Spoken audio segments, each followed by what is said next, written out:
Histrionic personality disorder is characterized by an excessive emotionality as well as a pattern of attention-seeking.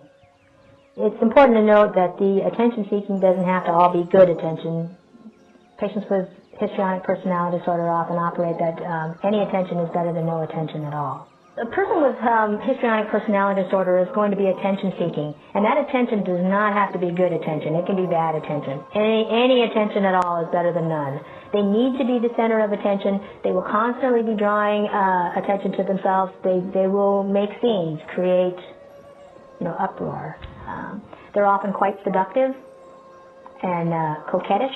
They will they may control relationships by being very dramatic and theatrical.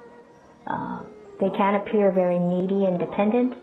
These patients also play hunches. They're not very cognitive. And that's not to say that they're not intelligent, but they often make their decisions based on how they feel about things. They do not like routine. They get bored easily. So they often will start projects with an enormous amount of enthusiasm, only to never finish it. They get tired of people, really. Just like projects, they get tired. They'll start their relationships with people and then drop them. They will dump you like a hot rock if something more interesting comes up. In addition, it's important to note that patients with histrionic personality disorder, despite the fact that they are very emotional and incredibly dramatic, one of the things that's always a cue for me as the interviewer or the psychiatrist, is that I'll have someone who's expressing a lot of intense emotion, and I'll find myself curiously unmoved by that. So there is sort of a disingenuousness despite what appears to be an intensity of feeling involved. And I think that should be a cue. They appear somewhat insincere, despite the fact that they're claiming to have a lot of intense feeling.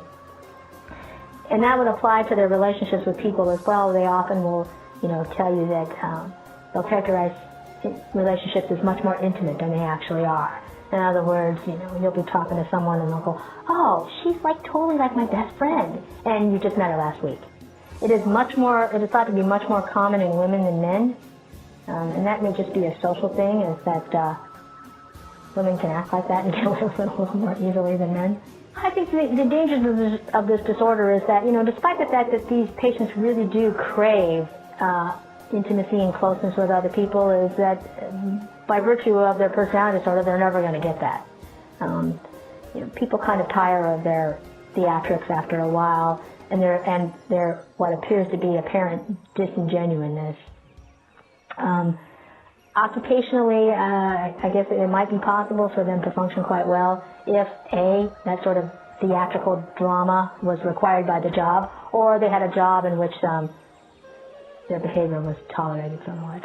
There aren't any established treatments that uniformly work. Being histrionic puts you at risk to develop mood disorders. These patients get depressed pretty easily, and if you meet criteria for a major depressive disorder, then you should be treated with antidepressants.